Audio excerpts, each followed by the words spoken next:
सोचते हैं कि हमारे पहले प्रारंभ को देखो। जिस समय भीष्म पितामह सरसैया पर लेटे थे, पांचों पांडव और द्रौपदी जब उनसे शिक्षा लेने के लिए गए, तब भीष्म पितामह ने पूछा भगवान कृष्ण से कि माधव, मुझे ये मालूम नहीं पड़ रही है, मुझे सरसैया पर लेटे बहुत लंबा समय हो गया, ये कौन से कर्म का खेल में भुगत रहा हूं। मुझे 4 जन्मों की याद है। भीष्म पितामह ने कहा कि मुझे 4 जन्मों की याद है, 4 जन्म तक मैंने कोई ऐसा अकर्म नहीं किया।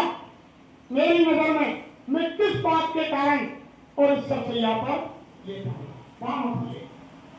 तो भगवान कृष्ण ने बताया कि पितामह, तुम्हारा इससे अगला जन्म देखो, उस समय में तुम राजा थे और जब तुम घोड़े पर बैठकर जंगल में जा रहे थे, तुम्हारे हाथ में भाला लगा हुआ था, रास्ते में सरक पड़ा हुआ था। तुम वही सरक को तुमने रक्षा के लिए उठाया कि कोई वाहन कुचल देगा, भाले में उठा करके तुमने उसको फीका तो अचानक वो एक कांटेदार झाड़ी पर जाकर गिर गया। उसके शरीर में यानी वो कांटे चुभ गए और सूख सूख करके उसके प्राण महीना समय लग गया। उसी ने साथ तुमको दिया, उसी का उच्चारण खेल, इसलिए तुम ये सरसैया पर लेटे, बाणों पर लेटे हुए। आज दिनांक 17 अक्टूबर 2024 का दिन। ऐसे ये बाण तुम्हारे लिए लगे हुए। यहाँ ये सामने जो गुरु महाराज के वचन चल रहे हैं, ग्राम खटोटिया का गुरु महाराज का छोटा सा आश्रम आप सामने दिख रहे हैं, लंबा गुरु महाराज विराजमान के अंदर। ये सामने दौसा से चल करके हमारे आधारी श्री कल्याण दत्त जी मथुरा से लोग कभी आए थे, उनकी इच्छा होती है यहाँ आने की, वो भी यहाँ चुके हैं। और चीटी से भी छोटे कीड़े हैं, सब में वही जीवात्मा बैठी हुई है, कोई दूसरी चीज नहीं। वो तो कर्मों के अनुसार ये शरीर उनको मिलता रहता है। कभी किसी योनि में 4 खंड 84 लाख योनि है, अंडक पिंडक उपमज और रस्तावर, 4 खानों में जीव भरमता रहता है, 84 लाख योनियों में घूमता रहता है। जैसा कर्म करता है जीव, वैसे कर्म के अनुसार उसको शरीर मिलता रहता है।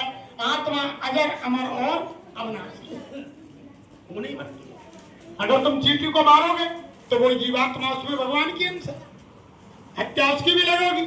आप ये सोचेंगे कि हम यानी इंसान को नहीं मार रहे हैं। खुद भगवान ने कहा कि सब मम प्रिय सब मम उपजाए। रामायण में लिखा हुआ है कि सब मम प्रिय सब मम उपजाए, सब में मनुष्य अधिक मोह। भगवान ने साफ कहा है कि सब मेरे हैं, सब मुझे प्रिय हैं और सबको मैंने पैदा किया है, लेकिन सब में मनुष्य मुझको सबसे अधिक प्यारा है। और सबसे ज्यादा जितने भी जीव जंतु पेड़ पौधे 4 खानों के जितने भी हैं, सब इस इंसान के लिए कमाई कर रहे हैं, लेकिन इंसान की पूर्ति नहीं हो। जानवर पेड़ पौधा यानी पक्षी कीड़ा मकोड़ा सब इंसान को कमा रहे हैं। बताओ लो, ये महात्मा ने कहा कि तरवर फल नहीं खाते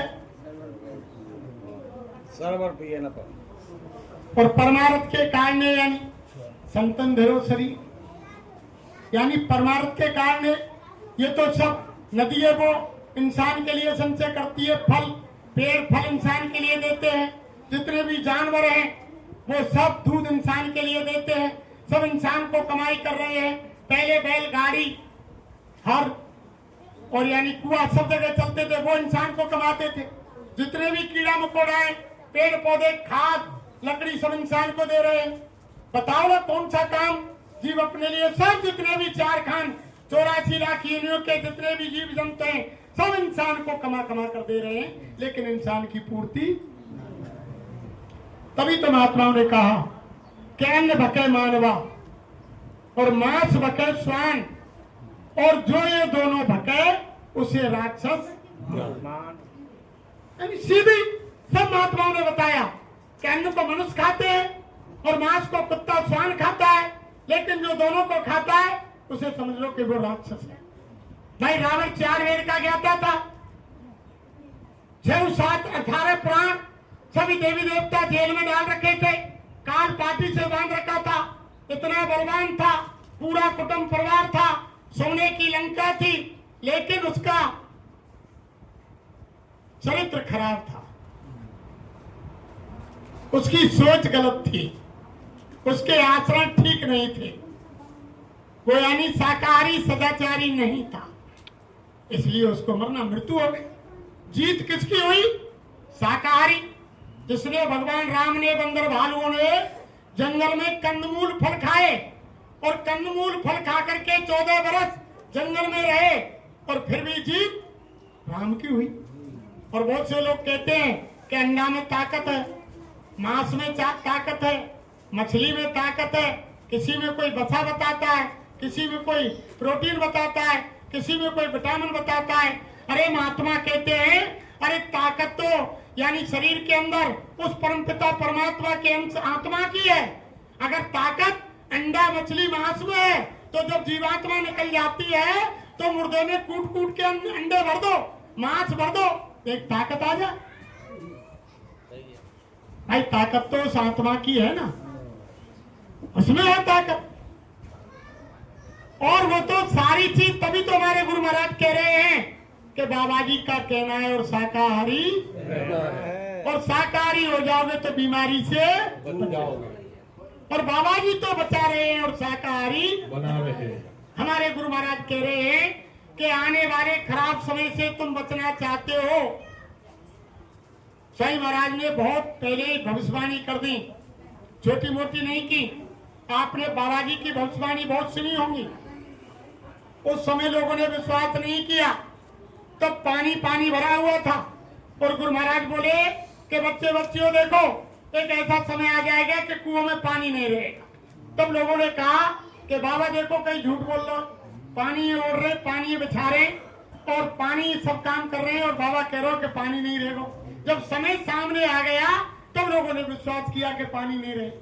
और बाबा जय गुरुदेव ने उस समय जब 2-2.5 रुपया लीटर पेट्रोल और यानी डीजल था और कम, तब गुरु महाराज ने कहा कि यानी 40 और 25 हो जाएगा, तो आज यानी 100 को कूद गया। साईं महाराज ने जब चीनी 2 रुपया किलो में कही तो गुरु महाराज बोले कि यानी ये इतनी बढ़ जाएगी। साईं महाराज ने लाल मिर्च और सरसों के तेल कई 100 रुपया किलो हो जाएगा। जब कहा सोना 200 रुपये तोला था तो गुरु महाराज ने कहा कि 10,000 हो जाएगा। आज सोना 70,000 और 75,000 पे पहुंच गया। तो गुरु महाराज अब कह रहे हैं कि कलयुग में कलयुग जाएगा और कलयुग में सतयुग आएगा। साईं महाराज ने बहुत पहली भविष्यवाणी कर दी कि यानी हर काम युग के, पानी बंद कर दिया काले, हर युग के चौथे चरण में काम हुआ प्रेमियों। सतयुग में हिरण्यकश्यप राक्षसों का विनाश नरसिंह रूप लेकर के सतयुग के अंत में किया, चौथे चरण। राम रावण का युद्ध त्रेता में अंत में चौथे चरण में हुआ। द्वापर में महाभारत चौथे चरण में हुआ। लेकिन आज तो कलयुग के अंदर ही पहले चरण में मात्र 5,500 वर्ष खत्म हुए हैं कलयुग के, और कलयुग की उम्र है 4,32,000 वर्ष, और कलयुग को आए धरती पर बीते हैं 5,500 वर्ष। अब ऐसे तो कलयुग बहुत है। और कलयुग यानी लोगों के विचार, लोगों की रहन सहन, खान पीन इतना गिर गया कि चरम सीमा को लांघ गया। इसलिए महात्माओं ने घोषणा कर दी कि अभी कलयुग में कलयुग जाएगा और कलयुग में कुछ 1000 वर्ष के लिए सतयुग आएगा। ये महात्मा गांधी के स्वप्न में रामराज हो गया। गुरु महाराज उनसे बोले रे बच्चा, महात्मा गांधी भारत के अंदर रामराज लाना चाहते थे, लेकिन वो राजनीतिक थे, इसलिए वो धोखा खा गए और उनको किसी ने गोली से मार दिया। हम पक्के, साईं महाराज बोले, हम पक्के आध्यात्मवादी हैं और मेरे नाम की कोई गोली, तीर, तलवार, हथगोला, बम गोला, बारूद गोला, एटम बम और यानी परमाणु बम, अणु बम इस बाबा जी को मार दे, धरती पर कोई ऐसा हथियार नहीं बना। साईं महाराज ने कहा कि कोई हथियार बना ही नहीं। अगर समय परिवर्तन होने में देरी हुई और कलयुग जाने में देरी हुई और सतयुग आने में देरी हुई, अगर हमारी जरूरत यहाँ पड़ी तो बच्चा हम 400 वर्ष तक यहाँ रहे। ये स्वामी जी के वचन मंच से स्वामी जी ने कहा कि हम 400 वर्ष रहेंगे। और स्वामी जी ने कहा कि कोई वृक्ष लगाता है उसकी छाया में नहीं बैठता है। बच्चा, हमने जो पेड़ लगाया है हम उसकी छाया में बैठेंगे और फल खा करके और खिला करके तब हमको जाने की सोचे।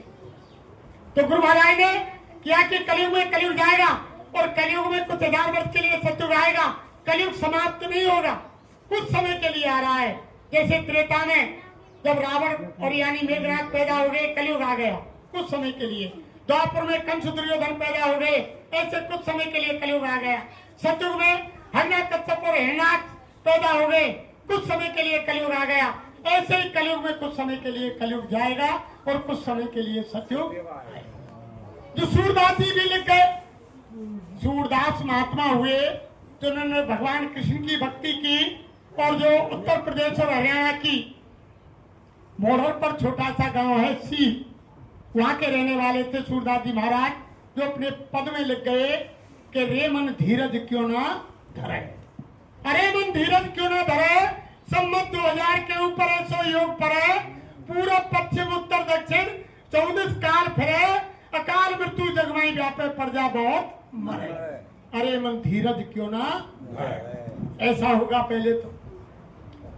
अभी तो आपको एक तो कोरोना नाम का छोटा सा टेलर आया, वो तो टेलर जैसे फिल्म आती है ना कोई, जब फिल्म को पहले दिखा देते हैं कि ऐसी आवेगी, वो तो एक नमूना बताया था, सारी फिल्म तो पीछे पड़ी हुई है। बाबा जी कह रहे हैं कि एक कोरोना ने हिंदुस्तान नहीं विश्व को हिला दिया। और जब 1000 बीमारी एक साथ आएंगी और बीमारियों की आंधी आएगी, जब सबकी दाढ़ी में आग लगेगी तो कौन किसकी आग बुझाएगा? कोई इलाज करने वाला पैदा नहीं होगा। तुम तुम्हारे शरीर में यानी ऐसी असाध बीमारियों को मांस मछली अंडा शराब खा पी करके क्यों आमंत्रित कर रहे हो? बेमेल जानवरों के खून को क्यों तुम्हारे मनुष्य शरीर में मिला रहे हो? जब डॉक्टर के पास जाओगे, डॉक्टर तुम्हें देख करके मना कर देगा, ऐसी असाध बीमारियां आ जाएंगी, वो हाथ खड़ा कर देंगे, अस्पताल छोड़कर भाग जाएंगे। 1 रुपए की दवा 100 रुपए में नहीं मिलेगी और तुम्हारी बीमारी लाइलाज हो जाएगी। जब तुम घर में बैठकर आओ के रोगे, जब कोई चारा नहीं होगा, जब तुम्हें महात्माओं की बात याद आएगी, मजबूर होकर के महात्माओं की बात माननी पड़ेगी और झंडे के नीचे आना पड़ेगा और मजबूर होकर के जय गुरुदेव बोलना पड़ेगा। कोई चारा नहीं। साईं महाराज कह रहे हैं, इसलिए बाबा जी कह रहे हैं कि बाबा जी तो बचा रहे हैं और शाकाहारी बना रहे हैं। स्वामी जी इतना ही कह रहे, अरे तुम शाकाहारी हो जाओ। अगर तुम शाकाहारी हो गए तो आने वाले खराब समय में वो बीमारी तुम्हारी बगल से निकल जाएगी, लेकिन तुमको दिक्कत नहीं है। लेकिन नहीं मान रहे। फिर सूरदास जी ने आगे क्या लिखा कि 100 वर्ष लग सत्युग आवे, उसके बाद जब धरती पर विनाश हो जाए, 100 वर्ष लग सत्युग आवे और सुख की दशा फिरे, स्वर्ण फूल वन पृथ्वी फूले, धर्म की बेल बढ़े और काल व्याध से वही बचेगा जो गुरु का ध्यान धरे। और सूरदास जी हर की लीला तारे नहीं, अरे मन धीरज क्यों ना। ये सूरदास जी लिख गए, कैसा होगा और उसको कोई रोकने वाला नहीं है। स्वामी महाराज कह रहे हैं, अरे बच्चा लोगों के दिल दिमाग में नहीं है। उस समय राम के समय में भी लोगों के दिल दिमाग में नहीं था कि ऐसा परिवर्तन होगा, ऐसा बनाया धरती पर होगा। जब जब यानी युग परिवर्तन हुआ, धरती पर इतनी जनधन की हानि हुई कि लोगों को बाद में समझ में आया, बहुत तगड़ा विनाश हुआ। इस कलयुग की कोई सामग्री आने वाले सतयुग में काम नहीं आएगी प्रेमी। क्यों कि रामायण कह रही है, हम तुम पढ़ते हैं कि सतयुग सब योगी विज्ञानी और कर हर ध्यान करें भक्त। सब लोग ऐसे होंगे, यानी महात्मा होंगे, ज्ञानी विज्ञानी होंगे, भजन करता होंगे, रोजाना परमात्मा यानी भगवान के पास जाते आते होंगे। ऐसे लोग होंगे 24 घंटे उस समय सतयुग के अंदर, यानी पापी कुटिल कुकर्मी या दुनिया से मिट जाए। ऐसा होगा तभी तो सतयुग आएगा। भाई सतयुग में तो सब योगी विज्ञानी, ये रामायण बता रही है। फिर दूसरे पद में सूरदास जी ने लिखा, एक पद और लिखा इसी के बारे में, कह रहे मन धीरज क्यों ना धरे और सम्मत 2000 के ऊपर 56 वर्ष चढ़े। उन्होंने तो तिथि और निश्चय कर दी थी सूरदास ने, लेकिन गुरु महाराज ने एक दिन मन से कहा, अरे बच्चा कोई भविष्यवाणी मत करना, सारी भविष्यवाणी फेल कर दी गई है और समय को आगे बढ़ा दिया गया है। कोई भविष्यवाणी मत करना। स्वामी जी महाराज ने समय को आगे कर दिया, बहुत समय बढ़ा दिया। सूरदास ने लिखा कि अरे मन धीरज क्यों ना धरे और संवत 2000 के ऊपर 56 वर्ष चढ़ाए। उसी में विनाश था। माघ मास संवत्सर व्यापे सामन ग्रहण पड़े और एकादशी को नक्षत्र क्षय होए, अरक्कू चंद्र चढ़े और विमान अंबर में जावे, ग्रह ग्रह युद्ध करे और मारुत विष फेंके जग में, प्रजा बहुत मरे और 2 को सिखावे जाकी, कंठ को तेज मरे और कार व्याल से वही बचेगा जो गुरु का ध्यान धरे। और सूरदास ये हर की लीला तारे नहीं, अरे मन धीरज क्यों ना। सूरदास जी ने लिखा कि 2056 के बाद ऐसा होगा और यानी अरब को चंद्र चढ़ जाएगा और विमान अंबर में जाएंगे, जहरीली गैस भरेंगे और वो यानी हवा में मिलकर के जगह जगह अटैक करेंगे और जैसे ही खड़े खड़े इंसानों के सांस के अंदर वो गैस जाएगी और धड़ाम से जमीन पर जा पड़ेंगे, लाशों का बिछोना हो जाएगा और 2 कोस सिखाए हो जाती, यानी 12 कोस पे दियो दिखाई दे। आदमी का गला सूख जाएगा, आवाज नहीं निकलेगी, आदमी से आदमी नहीं मिलेगा। सूरदास जी लिखे कि 12 कोस तक कोई इंसान दिखाई नहीं देगा। और हमारे गुरु महाराज फिर बोले, बच्चा सूरदास ने लिखा 12 कोस, लेकिन मैं कह रहा हूं कि 20 कोस तक कोई चिराग दिखाई नहीं देगा। तो महाराज बोले कि 20 कोस तक इंसान नजर नहीं आएगा, इतना विनाश धरती पर होगा। महाराज बोले छोटे छोटे देश जिनका नामो निशान मिट जाएगा, जैसे छोटे छोटे देश जो भारत से अलग हो गए, दिल्ली से राजधानी हटेगी और जो यूएनओ संयुक्त राष्ट्र संघ अमेरिका के अंदर है वो भारत में आ जाएगी। विश्व गुरु भारत होगा, सारा विश्व भारत से न्याय लेने के लिए आएगा। दिल्ली की गद्दी अपवित्र हो चुकी है, अगर वहां रामकृष्ण को बैठा दिया जाए तो लोग रामकृष्ण से भी ये कहेंगे कि ये भ्रष्ट है। इसलिए दिल्ली की गद्दी पर बैठ करके कोई माई का लाल यानी न्याय जनता को नहीं दे सकता। इसलिए गुरु महाराज ने कहा कि आने वाले भविष्य में दिल्ली से राजधानी हट करके यानी 100-150 किलोमीटर, 100 मील बताई, 50-60 मील बताई स्वामी महाराज ने, 50 मील दूर जाकर के वो राजधानी जहाँ संत महात्मा सो देंगे उस जगह पर जाकर बने।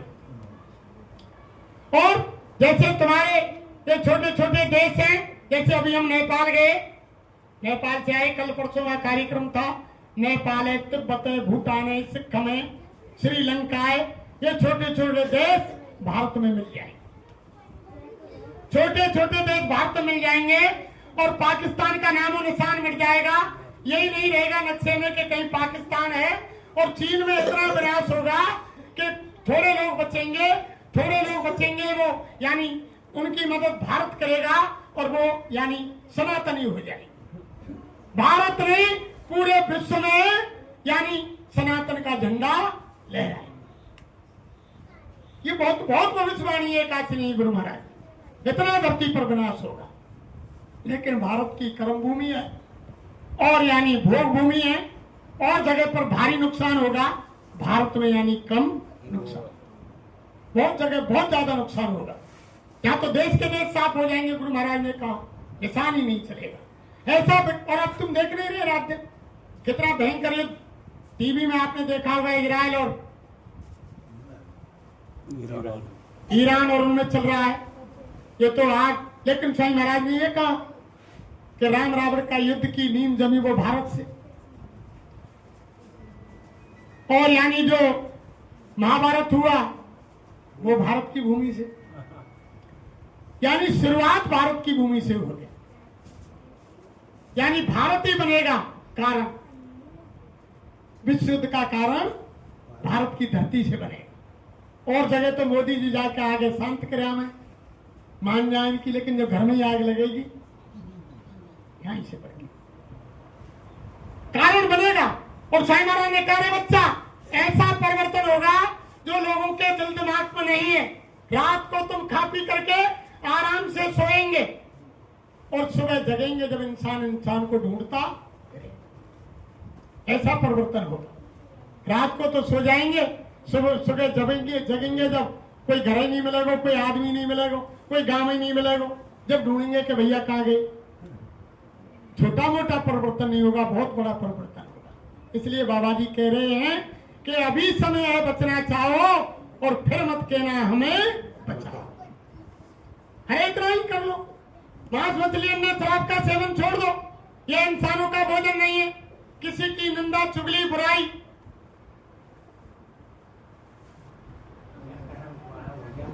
इन्हें छोड़ दो। भाई मानव हो तो मानवता को धारण कर लो, इंसान हो इंसानियत को धारण कर लो। मानवता वही तो है भाई, दूसरे के दुख दर्द में काम आओ। हमारे गुरु महाराज तो ये कह रहे हैं कि प्यासे को पानी पिला दो, भूखे को भोजन करा दो, कोई बीमार है उसकी मदद कर दो, कोई गरीब है उसका सहयोग कर दो।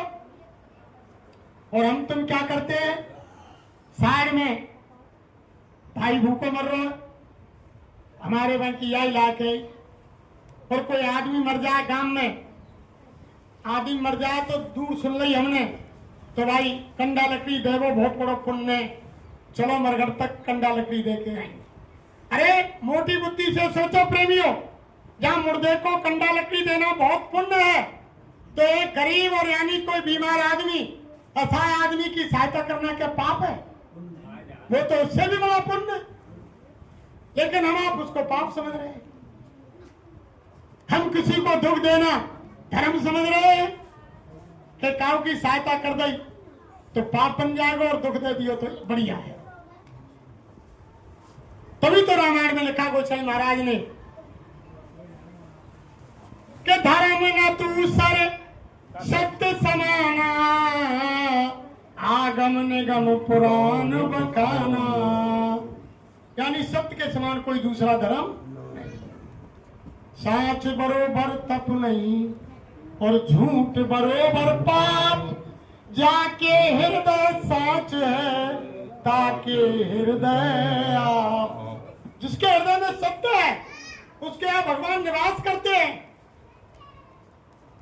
सत्य के पीछे राजा हरिश्चंद्र ने राजधानी को विश्वामित्र को दे दिया, और जब दक्षिणा मांगी तो 60 बार सोने के लिए खुद राजा बिक गए, रानी को बेच दिया और कुंवर को बेच दिया। अगर प्रेमियों संसार में सार धन होता तो राजा हरिश्चंद्र क्यों ठोकर लगाते? सत्य के पीछे राजा नौरोत्तम ने अपने सुत के ऊपर राजा रानी ने आरा चला दिया। अगर औलाद सार्थक होती तो राजा मोरध्वज और रानी अपने सुत को आरे से क्यों काटते? सत्य के पीछे प्रेमियों राजा शिवी ने अपना मांस कबूतर के बदले यानी तराजू में छुरी से काट काट के पूरा शरीर छलनी कर दिया। अगर शरीर सत्य होता तो राजा शिवी अपने शरीर को काट कर कबूतर के बदले क्यों देते? तो महात्मा क्या कह रहे हैं, जय गुरुदेव का नाम तू गुनगुना, तेरे जीवन का कोई भरोसा नहीं, कौन जाने कब करवट बदल जाएगा, मौत डाहिन का कोई भरोसा नहीं। उसका कोई भरोसा है क्या? तुम गारंटी लेकर आए हैं? अब तुम सत्संग मालिक के वचन सुनने आए हैं, क्या तो कोई किसी की गारंटी है कि तुम घर तक वापस यानी लौट जाए? काल बड़े ईमान पे बिनाई ना ले, और जो कोई आ जाए गैल में तो घर तक जान ना। इसलिए महात्मा ने क्या कहा कि सांस सांस पर नाम ले और वृथा सांस मत खोए, और ना जाने या सांस को आमन होए ना होए। तभी तो कहा हम सोचे कि भाई हम जवान है, अब भाई हमारा ब्याह ना भयो, ब्याह है तो बच्चा ना भये, बच्चा है तो यानी नाती ना भये, बच्चा के ब्याह ना भये, जब भजन करेंगे। वो महात्मा क्या कह रहे हैं कि काल करे सो आज कर, और आज करे सो अब, और पर में परले होगी बहुर करेगो अब। जो काम हमको कल करना है उसको आज करो, और आज करना है उसको अभी करो, कोई मालूम नहीं। तभी महात्मा ने कहा कि जय गुरुदेव का नाम तू गुनगुना, तेरे जीवन का कोई भरोसा नहीं, कौन जाने कब करवट बदल जाएगा, मौत डाहिन का कोई भरोसा। सार जो जगत में धन होता तो राजा हरिश्चंद्र ठोकर लगाते। सार जो तन होता जगत में तो राजा श्री कबूतर के बदले देते। सार संतान होती जगत में तो राजा मोर ध्वज सुख पे आरा चलाते। सार तन भी नहीं, सार धन भी नहीं और सार संतान भी नहीं, सार क्या है तूने कभी सोचा नहीं। जय गुरुदेव नाम तो गुनगुना तू, तेरे जीवन का कोई भरोसा नहीं और कौन जाने कब करवट बदल जाएगा, मौत डाहिन का कोई भाई कुछ सार नहीं है। यानी भगवान का वजन एक सार है।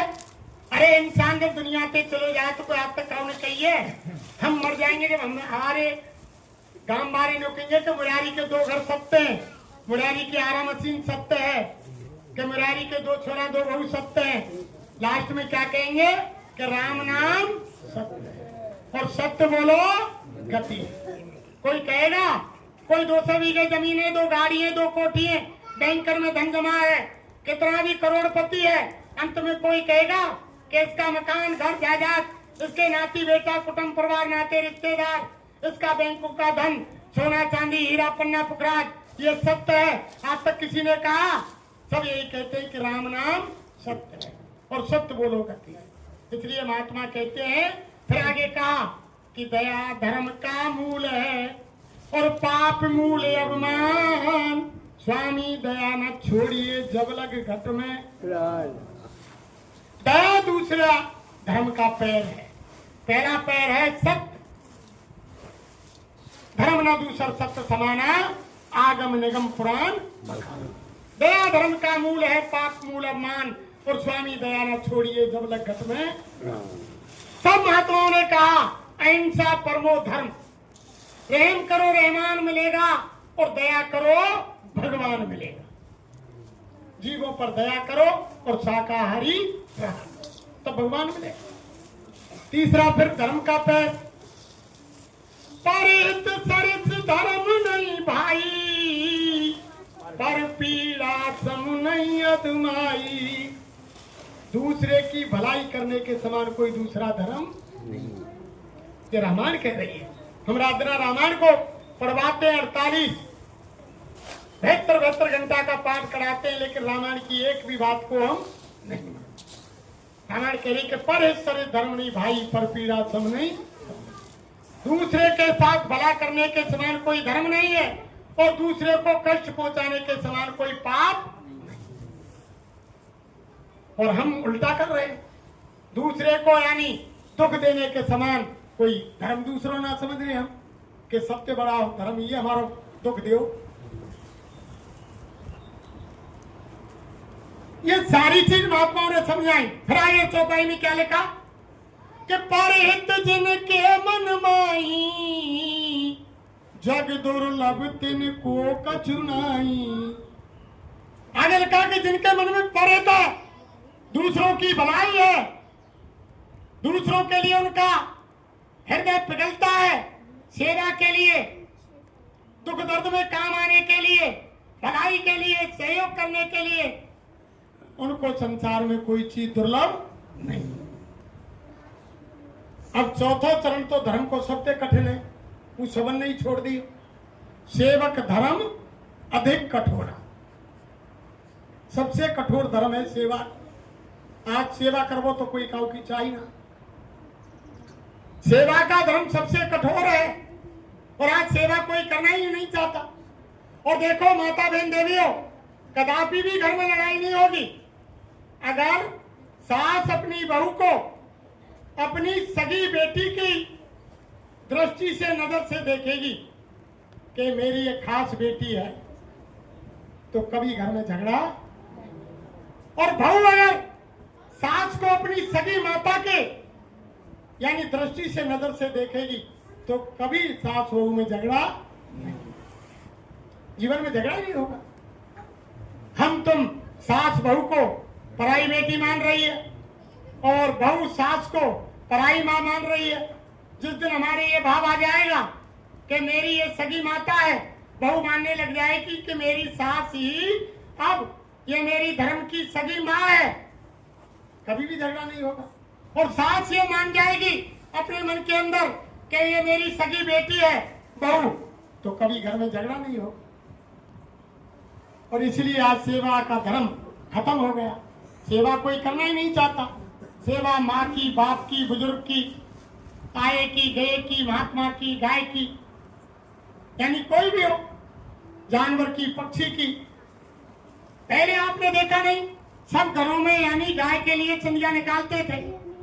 और हमारे गुरु महाराज ने मन से भी ये कहा था, अरे के बच्चा जब तुम भोजन बनाने जाओ तो दाल, चावल, आटा, एक मुट्ठी चावल निकाले, चावल की एक बर्तन में डाल दिए, आटा निकाला, एक मुट्ठी आटे के बर्तन में डाल दिया, एक मुट्ठी दाल निकाली, दाल के बर्तन में डाल दी।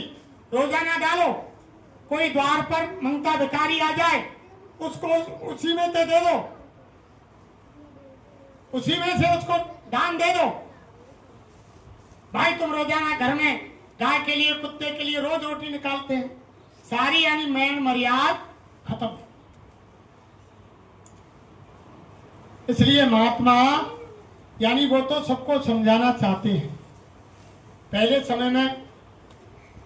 समय में आपने देखे ना, जब काऊ के घर में फंक्शन हो तो एक आदमी है सजा धजा के खड़ो कर दे द्वार पर, जहाँ पांडाल लगो या कोई मकान हो, बारात आवे, कोई बाहर के आएगे, अतिथि आवे, वो हाथ जोड़ के सबको स्वागत करो, अंदर ले जाओ कि भैया अंदर चलो। देखो ऐसा संबंध। और आज द्वार पे कौन मिलेगा बंदे? कुत्ता। तो कोई भीतर ही नहीं जा। और पहले मकान पर लिखी मिलेगी कि अतिथि देवो भव, कि अतिथि यानी देवता के समान है। और आज अगर बापू छोराते मिल में बाजार में जा रहे हो तो कोठी पे लिख रही है कि कुत्तों से सावधान, और तुम सीसीटीवी कैमरे में कैद हो। बेटा है, बाप को विश्वास ना है। उदाहरण पे लिखी मिला है ना। कितना बदल गया, कितना समय बदल गया। और पहले समय में 10-20-50 आदमी को भोजन, इन बुजुर्गों से पूछो पहले ये चक्की कहाँ धरी। कोई घर में कोई नुक्ता, कोई ब्याह शादी हुई तो सब माता बहन देवी के घर में बांटावे 5-5 किलो, 10-10 किलो चाखीन से पीसे और वो इकट्ठो हो जाओ।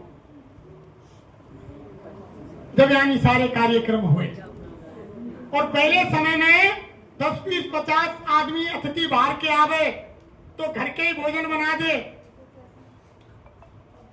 यानी पहले समय में भोजन बनाने वाले घर के और नाचने वाले बाहर के।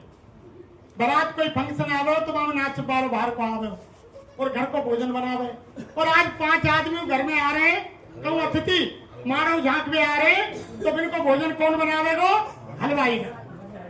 भोजन बना पा रहे बाहर के और नाच पा रहे कहाँ के? घर के। और नाच पा रहे घर के और भोजन बना पा रहे बाहर के। कितना परिवर्तन हो गया। और पहले हम तुम जंगल रहे कहाँ जाए? बाहर। और भोजन कहाँ करे? घर। और आज का अगर कोई पति पत्नी दोनों नौ करें तो वे खानो ना बनाने घर, वे भाई तो होटल पे खानो खाए क्या हमें खानो क्या खावे होटल पे बाहर, और टट्टी क्या करें? जय गुरुदेव बोलो। कितना परिवर्तन हो गया पंडित जी बोले, यानी कितना समय बदल गया। सारी प्यार प्रीत मैन मर्याद सब खत्म। इसी और सही महाराज ने कहा कि लीख में अगर कुत्ता बैठे हुए और बहाने देख के नहीं हटे तो समझ लियो कि विनाश की तैयारी। और घाट पर अगर कोई औरत बैठी और बाहर से कोई यानी आदमी आएगा, हाथ पे जो औरत खड़ी नहीं हुए तो समझ लियो कि विनाश की तैयारी। पहले समय में हमारी आज भी बुजुर्ग माताएं घाट पर बैठी हो, कोई आदमी बाहर पे आ जाएगा तो तुरंत खाते छोड़ दे। पहले तो खाट पे बैठेंगी।